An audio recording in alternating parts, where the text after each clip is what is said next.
요즘 뭐 국민의힘 이야기가 네. 재밌어요. 이야기가 마르질 않습니다. 마르질 않고 예. 자기들끼리 싸울 때는 또 많은 말을 잘해요. 구구절절 다 맞아. 손댈 게 없어. 손댈 게. 그냥 그야말로 예. 문구 하나도 건드릴 게 없어요. 기가 막힙니다. 그 국민의힘끼리 싸우는 거에 대해서는 뭐 하나도 뭐 손댈 게 없다 이렇게 네. 얘기하는데 네. 실제로 그런 게 사실 정진석 그 전 의원, 전 비서실장의 네. 공천을 가지고 좀 문제잖아요. 네. 왜 그렇게 문제인가라고 알아봤더니 국민의힘 내부에서 싫어하더라고요. 네, 그 여러 가지 이 추경호는 되고 왜 정진석 안 되냐? 그 둘 다 뭐 약간 내란과 연관돼 있는 거 아니냐? 그렇죠. 그게 아니라 국민의힘 내부에서는 추경호는 우리 사람이고 정진석은 우리 사람이 아니야. 이런 정서가 좀 강하더라고요. 의원들 사이였어요? 그러니까 예를 들면 그런 겁니다. 정진석 전 비서실장이 비서실장일 때 기자들과 만나가지고 있을 때 말하는 거에 네. 한동훈을 두고 브랜드 뉴다. 그래서 한동훈을 약간 지지하는 쪽에 얘기를 계속 해왔다는 거예요. 그게 문제야. 그러니까 여기서는 이 사람은 계속 왔다 갔다 하는 사람이다. 그래서 뭐 전망하자면 믿을 수가 없다는 거구나. 믿을 수가 없다는 거죠. 그래서 전망하자면은 아마 공천 어렵다. 아니 그 윤석열의 마지막 비서실장도 친윤으로 인정 안 해주면 이거 뭐 어떻게 하자는 거야 도대체. 아니죠. 그러니까 한동훈을 약간 지지하는 듯한 발언을 계속 해 오다 보니까 사실 친윤이 아니다 이렇게 보는 거죠. 그러니까 아무리 윤석열의 충성을 다하더라도 한동훈을 욕하지 않으면 인정받지 못하는군요. 그렇죠. 그런 셈인 거죠. 그래서 이 얘기를 그때 당시에 청와대에 근무하던 국민의힘 사람에게 들은 겁니다. 그래요? 그게 좀 걸려있나 보네. 네. 알겠습니다. 자, 최욱의 최대 관심 지역구부터 이야기를 나눠보도록 하겠습니다. 바로 네. 부산 북구갑입니다. 북구갑. 후보자들 다시 한번 살펴볼까요? 자, 민주당 하정우 후보, 국힘 박민식 전 장관으로 이제 후보가 결정이 됐고요. 무소속 한동훈.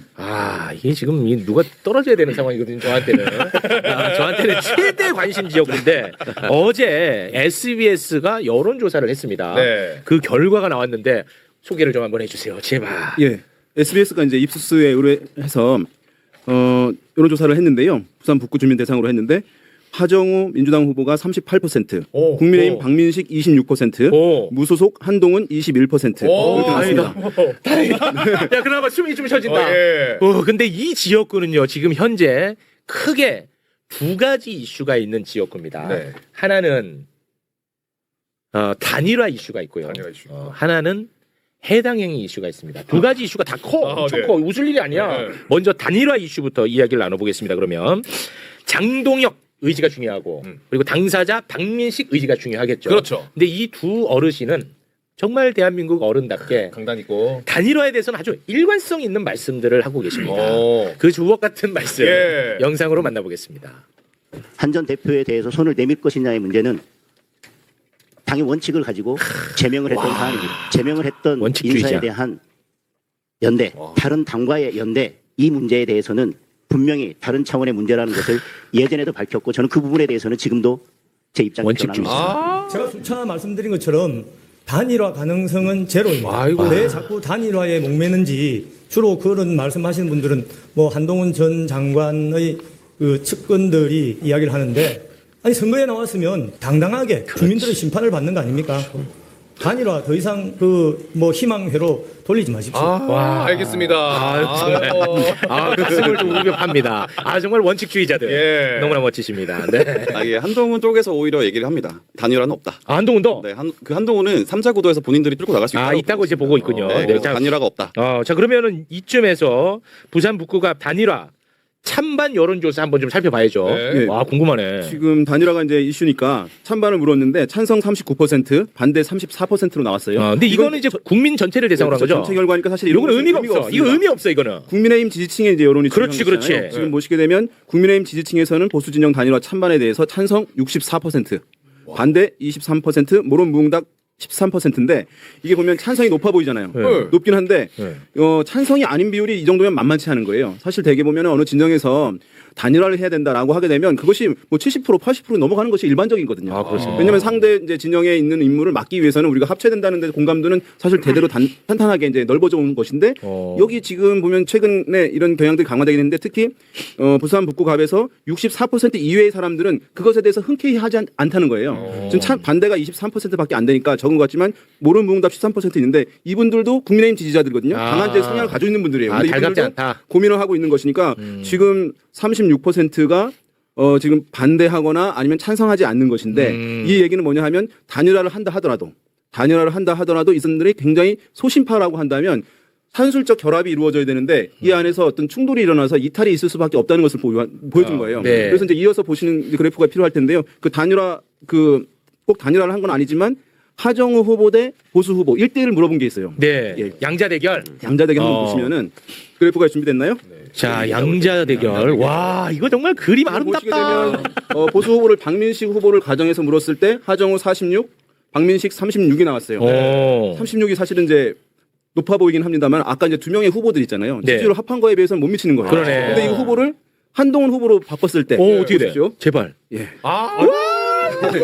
코스피 그래프보다 더 아름답다. 아이고, 다행이다. 특히 이제 여기서 뭐냐면 한동훈 후보로 됐을 때 국민의힘 지지자들 중에서 상당 부분 안 가는 부분들이 이게 지표상 확인되는 안 가네. 한동훈은 못 찍는다 이거야. 정말 현명한 국민의힘 지지층들. 이게 이제 아마도 이제 어제 얘기 나왔을 텐데 하루 전 조사 같은 경우는 한동훈 후보가 하정우 후보랑 거의 비슷한 결과가 나오기도 했었어요. 아, 저희가 한번 다뤘었습니다. 그런데 거기서는 이제 말씀 나누셨겠지만 네. 정당명을 안 하면서 네, 정당명을 얘기를 안 하더라고. 프로필만 됐는데 근데 한동훈 전 국민의힘 대표라고 한 거예요. 거기는 국민의힘이 들어갔고. 그러니까 이제 국민의힘이 보수에서는 들어가는데. 지역에서도 그 정당의 인물들이 아주 명확하게 다 아는 분들이 있는 건 아니거든요. 그렇죠. 그런 분들은 그 국민의힘이라는 브랜드로 그냥 찍는 거니까 그렇지. 거기가 확 올라간 측면들이 있는데 지금 여기 같은 경우는 정당명과 이름만 불러준 거예요. 그러니까 무소속 한동훈으로 한 거예요. 그렇지. 네. 그랬을 때 이제 정당 브랜드 역할을 확실히 이제 하는 것이니까 무소속일 때는 더 떨어진 측면도 있는 것이고요. 그래서 이게 사실은 단일화를 한다 하더라도 지금 뭔가 이제 승산이 국민의힘 보수 입장에서는 높지 않은 것이고 3자로 했을 때 대개 이제 후보들이 이렇게 생각합니다. 나 열심히 선거운동 이제 시작하면 네. 지지율이 올라갈 것이라고. 아, 그렇게 믿는구나. 네. 근데 이제 선거 여론조사에서 제일 중요한 거 하나를 꼽으라고 한다면 네. 후보들의 지지율의 합이 100%라는 거예요. 네. 이게 왜 중요하냐 하냐면 우리가 이제 고3 수험생은 공부를 열심히 하면 내 모의고사 점수를 쭉쭉 올릴 수 있어요. 다른 친구들 점수와 상관없이. 근데 선거에서의 지지율이라는 것은 뺏어와야 돼. 내가 열심히 한다고 해서 올라가는 게 아니라 누군가 떨어져야지만 올라가는 거예요. 그렇지. 그런데 진보와 보수는 사실 한 반반 정도 나누잖아요. 합이 한 50% 정도 있는 거예요. 그걸 갖고 이제 두 명이 나눠 갖는 것이거든요. 그렇기 때문에 여기서 내가 3자로 했을 때 올라간다. 근데 아무리 두 후보가 사실은 보면 박민식 후보가 떨어진다 하더라도 제가 봤을 때는 한 20% 유지할 것 같거든요. 그러니까 맥시멈이 한 30%밖에 안 되는 거예요. 3자 구도에서. 네. 그래서 사실 산술적으로 승산이 있는 게임이 아닌 거거든요. 제가 봤을 때. 그래서 이게 3자 구도에서 이길 수 있다고 얘기한 것은 통상 단일화 하겠다면 지지율이 빠질 수 있기 때문에 대개 후보들이 안 한다고 얘기하는 거예요. 지지율 빠지는 것을 막기 위해서. 네. 그런 차원의 이제 멘트가 아닐까 싶습니다. 근데 지금 저는 이 수치를 보고 개인적으로 좀 놀랐던 포인트가 있어요. 뭐냐면 지금 보수 언론 같은 경우는 보수의 미래가 한동훈에게 있다고 보거든요. 그래서 이 지역구에 엄청 관심이 많아요. 엄청 띄워주고. 그러다 보니까 한동훈은 띄우는데 하정우를 죽이고 있단 말이에요. 그렇죠. 야, 근데 그게 안 먹히네. 저는 그 생각을 좀 했어요. 네. 저도 흥미롭게 보고 있는데 오. 개인적으로는 그 생각이 들더라고요. 저기 단일화가 필요하냐, 뭐 단일화가 될 것 같냐 이렇게 얘기할 때는 박민식으로 왜 단일화를 얘기하는 게 아니고 한동훈으로 단일화가 될 거냐 그 얘기예요 결국. 박민식도 그러잖아요. 나로 단일화돼야 된다라고 얘기하지 않고 단일화는 없다라고 얘기하잖아요. 네네. 그러면은 부산에서 저 여론조사에 응답하시는 분들의 생각은 저희 한동훈을 우리 후보로 해서 한다는 게 맞는 거냐라는 거에 대한 답을 하신 것 같고. 근데 그 호응도가 높지 않다. 그 왜 그럴까? 제가 알기로는 부산의 정서라는 데가 여기가 이제 제2의 도시이고 대한민국의 제1의 항구 도시라는 일종의 자부심이 있는데 그렇죠. 서울 사람이 뜬금없이 내려와가지고 국힘도 아니고 무소속으로 부산에서 내가 당선이 되겠다라고 얘기하는 것 자체를 조금 자존심 상하게 받아들이는 면이 있는 것 같아요. 건방지게 네가 여기 와가지고 하면은 우리가 찍어주는 거야? 이런 정서가 좀 있는 것 같더라고요. 심지어 막 대구도 간 보고 왔다 갔다 했고. 왔다 갔다 하면서 간 봤잖아. 네. 그 부산 분들의 정서에 뭔가 안 맞고 있는 건 맞는 것 같고 그럼에도 불구하고 우리 한동훈이가 자신감을 내비치고 있다는 건 굉장히 다행스러우니까. 그러니까 한동훈의 지지율을 보고 방금 우리 최욱 MC님 좋아하셨잖아요. 네. 정확하게 장동혁 지도부에서 같은 반응이 나옵니다. 좋아. 야, 좋잖아. 그러니까 이게 말씀하신 것처럼 한동훈의 지지율이 잘 안 나오는 것에 있어서 원인이 뭔가라고 봤을 때 물론 당연히 한동훈이 부산에서 뭐 안 먹히는 것도 있지만 네. 장동혁 지도부에서는 이 부산에 전력 투구를 하고 있습니다. 본인의 당권과도 연결이 되기 때문에. 그렇죠. 그래. 장동혁 지도부는 지금 그 지방선거에서 지더라도 내가 당권을 내려놓지 않겠다라는 생각이 의지가 없잖아요. 있어요. 그렇죠. 근데 한동훈이 들어오면은 그럼 골치 아프지. 그 꿈이 무산되거든요. 그렇지. 그러니까 사실 하정우가 되는 것보다 한동훈이 되는 것이 더 싫은 거예요. 네, 그리고 박형준 시장은 당선이 돼야 되고 그렇기 때문에 장동혁 지도부에서는 부산에 전력 투구를 하고 있기 때문에 한동훈 전 대표가 사실 지지율이 잘 나오기 쉽지 않습니다. 그 나랑 굉장히 똑같은 생각을 갖고 있어. 장동혁이. 그 나만큼 여기에 관심이 많고 나도 여기에 지금 목숨 걸었다. 그리고 재밌는 건 뭐냐면 이 3자 구도가 유지돼야 되는 것이 그 모두의 바람입니다.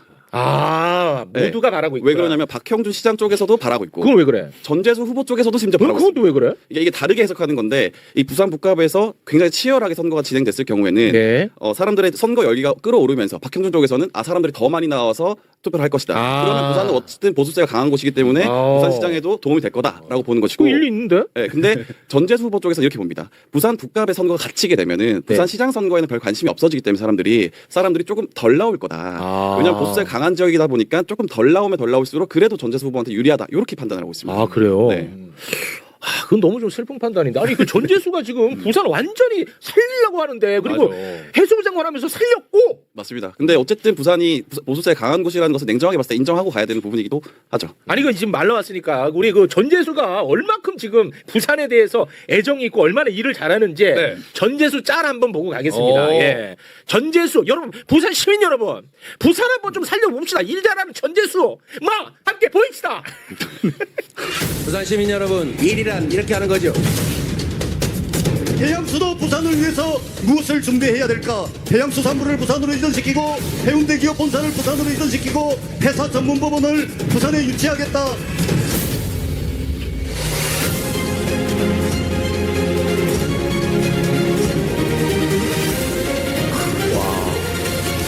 부산 시민 여러분, 일이란 이렇게 하는 거죠. 좋았다. 잘만들었다. 좋았다. 소름 와, 끼치죠. 이거 소름이다.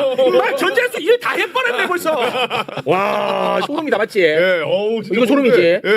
와. 이렇게 잘 만드셨어. 와, 이거 좀 요거는 괜찮았다. 예. 부산시장이 사실은 장동혁 당권과 완전 직결되는 문제예요. 왜냐하면 장동혁 지도부에서는 5개 이상 가져오면은 우린 당권 유지한다. 안 내려놓는다라는 입장이거든요. 아유. 5개가 경북, 경남, 뭐 대구, 울산, 부산. 그러니까 부산이 굉장히 중요한 지역인 거죠. 뭐 혹시 뭐 연락이 되면은 저도 응원한다고 꼭 전해주시기 바라겠습니다. 네. 자 이렇게 부산 북구가 단일화 이슈 하나 우리가 해결했고 네. 이제 또 해당행위 이슈가 있습니다. 해당 행위. 무소속 한동훈 후보가 후보 등록을 할 때 국민의힘 한지아 의원이 응원을 딱 하러 간 거야. 이렇게. 야, 부산까지 가서. 부산까지 간 거야. 그래서 송언석 원내대표가 격분을 합니다. 그러면서 뭐 징계 운운하는데요. 그거를 소개해 주시죠. 한지아 의원에 대한 고발이 들어오면 바로 윤리위를 통해 징계를 하겠다. 어디 국힘 소속이 무소속을 응원하러 가. 그렇죠. 이 완전히 치열한 경쟁 관계인데 예. 징계에 대해서 장동혁 국민의힘 당 대표님께서 또 한 말씀 하셨는데요. 영상으로 보고 오겠습니다. 당의 공천을 받아서 우리 당의 국회의원이 되었다면 역할과 책임이 있다고 생각합니다. 그리고 당의 원칙과 기준이 있고 그 원칙과 기준을 원칙주의자. 세워야만 공당으로서의 역할을 할 수 있다고 생각합니다. 정확하게 사실관계를 밝히도록 하겠습니다. 그 이후에 필요한 조치를 하겠습니다. 좀 저렇게 차분하고 단호한지. 난 진짜 장동혁이 30년 해야 된다고 생각해. 국힘 대표는 정말. 우리 선거 무슨 5개가 목표라고요? 하나도 안 돼도 계속 해야 돼요. 계속 할 거야. 네. 아니 근데 이거는 조롱을 떠나서 이 말은 맞는 말이잖아. 그래요. 너무 맞는 말이고. 맞는 말이잖아. 이건 조롱 아닙니다. 그 문장 자체로 맞는 말을 하는 대표가 저기가 귀하거든. 귀합니다. 그 나왔어요. 드디어. 그렇습니다. 근데 이게 원칙이 안 맞는 부분이 이제 있었던 게 뭐냐면 이진숙 이제 전 방통위원장 네. 같은 경우에 당의 공천에서 제명했- 콜 후보가 됐는데 네. 그러면 반발을 한 거잖아요. 나오겠다고. 네. 그런 후보를 공천을 준 거잖아요. 네. 저기요. 이게 그런 얘기를 왜 하시는 거죠?